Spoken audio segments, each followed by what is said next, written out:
So in this sharpening file, what I have done, let me speak a bit about it. So in this code, we are basically using the Python imaging library to open an image, apply a sharp filter to it, and then display the original and sharpened versions of the image. So let me explain you or go through the code.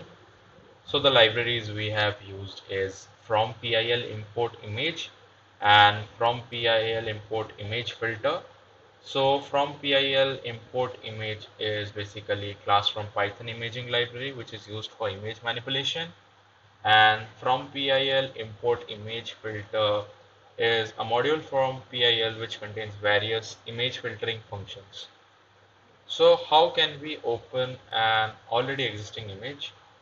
So what we do is the code opens up an existing image named lol.jpg. Then it uses image.open function to store the image in image.object variable. So how can we display the image? It's simple. The show method is called on the image object to display the original image. Then how can we apply a sharp filter to our existing image?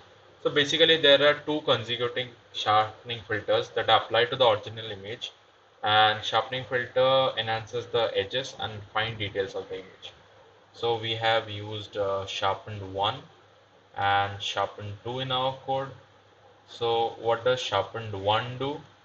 So sharpened 1 is created by applying the image filter dot sharpen to filter the image object using the filter method.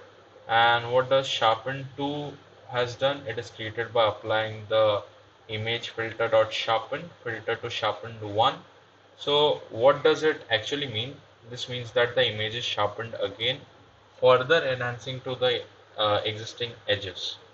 So how can we display the sharpened image? The show method is called on both sharpened 1 and sharpened 2 to display the sharpened image. And how can we print? The code prints the type of sharpened 1 object to the console. This is done to demonstrate the sharpened 1, that it is an instance of the PIL image object. So let me go through the entire summary of the code. So the code provides a simple example of how to open an image, apply a sharpening filter to it using PIL's image filter, then display the original and sharpened versions of the image,